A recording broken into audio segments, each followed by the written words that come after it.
قارون کی دولت اور اس کی تباہی کی کہانی۔ پیارے دوستو، اگر میں آپ سے ایک سوال کروں کہ تاریخ کا سب سے امیر ترین انسان کون تھا، تو یقیناً آپ کا جواب قارون ہوگا، اور کیوں نہ ہو۔ اس کی دولت کا یہ عالم تھا کہ صرف اس کے خزانوں کی چابیاں اٹھانے کے لیے طاقتور مردوں کی ایک پوری جماعت درکار ہوتی تھی۔ جب چابیاں اٹھانا ہی اتنا مشکل تھا تو پھر ان خزانوں کا کیا حساب ہوگا؟ کیا آپ جانتے ہیں کہ قارون اصل میں کون تھا؟ اس نے یہ لامحدود دولت کہاں سے اور کیسے حاصل کی؟ اس کے پاس کون سا ایسا علم تھا جس نے اسے دنیا کا امیر ترین شخص بنا دیا؟ اور سب سے اہم سوال یہ ہے کہ اس کی موت کے بعد یہ سارا خزانہ کہاں چلا گیا؟ کیا آج تک کسی کو اس خزانے کا کوئی سراغ مل سکا ہے؟ یہ تمام حیرت انگیز معلومات آج کی اس ویڈیو میں ہم آپ کو بتائیں گے، لہٰذا براہ کرم ہماری یہ ویڈیو آخر تک ضرور دیکھیے۔ سب سے پہلے یہ جان لیتے ہیں کہ قارون کون تھا۔ قارون بنی اسرائیل سے تعلق رکھتا تھا اور خاص طور پر حضرت موسیٰ علیہ السلام کی قوم میں سے تھا۔ اللہ تعالیٰ کا ارشاد ہے کہ بے شک قارون موسیٰ علیہ السلام کی قوم میں سے تو تھا، پھر اس نے سرکشی کی۔ قرآنی حوالہ سورہ قصص آیت نمبر 77 میں یہ بھی کہا جاتا ہے کہ وہ حضرت موسیٰ علیہ السلام کا چچا زاد بھائی تھا اور دونوں کا نسب ماں اور باپ دونوں کی طرف سے ملتا تھا۔ اس کا نسب یوں ہے کہ قارون بن یسہر بن قاہس بن لاوی بن یعقوب، جبکہ حضرت موسیٰ کا نسب ہے موسیٰ بن عمران بن قاہس، اسی طرح دونوں کا نسب قاہس بن لاوی پر جا کر ملتا ہے۔ کچھ علماء کے مطابق قارون اپنی زندگی کے ابتدائی حصے میں حضرت موسیٰ علیہ السلام کا پیروکار تھا اور بہت زیادہ عبادت گزار تھا، یہاں تک کہ بعض روایات کے مطابق اس نے بنی اسرائیل میں سے کسی اور کے مقابلے میں عبادت کا ایسا مقام حاصل کر لیا تھا جو کسی اور کو نصیب نہیں ہوا۔ یہ بھی کہا گیا کہ وہ 40 سال تک ایک پہاڑ پر اللہ کی عبادت کے لیے گوشہ نشین رہا۔ اسے اس کے علم اور تورات کی خوبصورت تلاوت کی وجہ سے المنور یعنی نور والا کہا جاتا تھا، اگرچہ بعض علماء نے ان روایات کو مسترد کیا ہے اور ان کی تصدیق کے لیے کوئی صحیح دلیل نہیں ملتی۔ پیارے دوستو، ایک دلچسپ روایت یہ بھی ہے کہ ابلیس نے قارون کو بہکانے کی کوشش کی لیکن وہ کامیاب نہ ہو سکا۔ پھر ابلیس خود ایک شخص کی صورت میں اس کے پاس آیا اور اس کے ساتھ عبادت کرنے لگا۔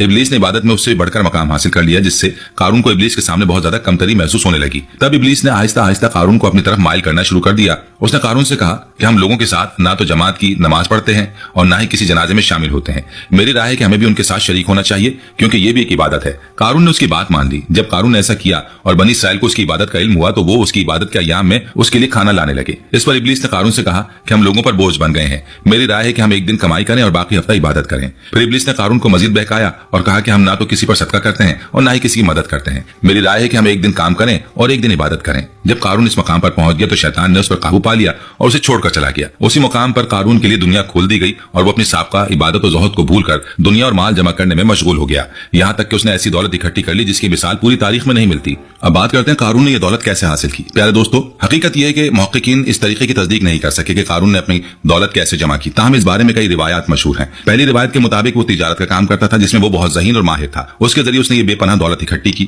دوسری روایت یہ کہ قارون کو کیمیا کا علم حاصل تھا، جو ایک چیز کو دوسری چیز میں تبدیل کرنے کا علم ہے۔ کہا جاتا ہے کہ وہ خالص کیمیائی عمل سے مٹی کو سونا بنا لیتا تھا، جس کی وجہ سے اس نے بے شمار مال و دولت جمع کر لیا اور وہ دنیا کا سب سے امیر ترین آدمی بن گیا۔ تیسری روایت ہے کہ اس کو اسم اعظم کا علم تھا، جس کے ذریعے اگر کوئی سوال کرے تو اسے عطا کر دیا جاتا ہے اور اگر کوئی پکارے تو اس کی پکار قبول ہو جاتی ہے۔ اس نے اللہ سے مال کا رزق مانگا تو اللہ نے اسے قبول کر لیا اور وہ دنیا کا امیر ترین شخص بن گیا۔ تاہم ایک رائے جو علماء میں سب سے زیادہ مشہور ہے وہ یہ کہ قارون کانوں اور غاروں سے سونا نکالنے کا کام کرتا تھا۔ وہ اپنے زمانے میں واحد شخص تھا جسے پتھروں سے سونا نکالنے اور پھر اسے سلاخوں میں تبدیل کرنے کا طریقہ معلوم تھا، اس لیے وہ اپنے زمانے میں سونے کی پیداوار اور تبدیلی کا واحد ذریعہ تھا۔ کہا جاتا ہے کہ فرعونوں کے پاس موجود سونے کی سب سے بڑی وجہ قارون تھا۔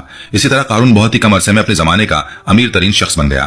فرعون اسے اپنے دربار میں اپنی قوم کے دوسرے لوگوں کے مقابلے میں اس کی بے پناہ دولت کی وجہ سے زیادہ اہمیت دیتا تھا۔ یہیں سے قارون نے اپنے مال اور اپنی ذات اور اپنے اختیار پر بہت زیادہ غرور کرنا شروع کر دیا۔ وہ لوگوں پر اپنی دولت کا فخر کرنے لگا اور اللہ کے فضل کو بھول گیا۔ وہ بہترین لباس پہنتا، اپنے کپڑے سونے سے بنواتا، تکبر کی وجہ سے اپنی قمیص کو 1 یا 2 بالشت لمبا رکھتا تھا۔ اس وجہ سے ہمارے رسول حضرت محمد صلی اللہ علیہ وآلہ وسلم نے ہمیں لباس چھوٹا رکھنے کا حکم دیا ہے کیونکہ یہ تکبر کی علامت ہے۔ پیارے دوستو، یہ جاہلیت کی بھی ایک عادت تھی جہاں کافر اپنے لباس کو زمین سے 1 بالشت لمبا رکھتے تھے تاکہ وہ اپنے آپ میں امیر ترین اور سب سے زیادہ قداور نظر آئیں۔ قارون کا پلنگ اور اس کی کرسی بھی سونے کی تھی، یہاں تک کہ اس کے محل کے دروازے بھی سونے کے تھے۔ اس کے پاس سونے کے عظیم خزانے تھے، یہاں تک کہ اس کے خزانوں کی چابیاں اٹھانے کے لیے 40 طاقتور مردوں کی ایک جماعت مقرر تھی۔ جب اس کے خزانوں کی چابیوں کا یہ حال تھا تو خود اس کے خزانوں کا کیا حال ہوگا؟ اللہ تعالیٰ کا فرمان ہے اور ہم نے اسے اتنے خزانے دیے کہ ان کی چابیاں طاقتور مردوں کی ایک جماعت کو بھاری رکھتی تھی۔ قرآنی حوالہ سورہ القصص آیت 76۔ قارون اور حضرت موسیٰ علیہ السلام کی کہانی اس وقت شروع ہوئی جب اللہ تعالیٰ نے بنی اسرائیل پر زکوٰۃ کا حکم نازل کیا۔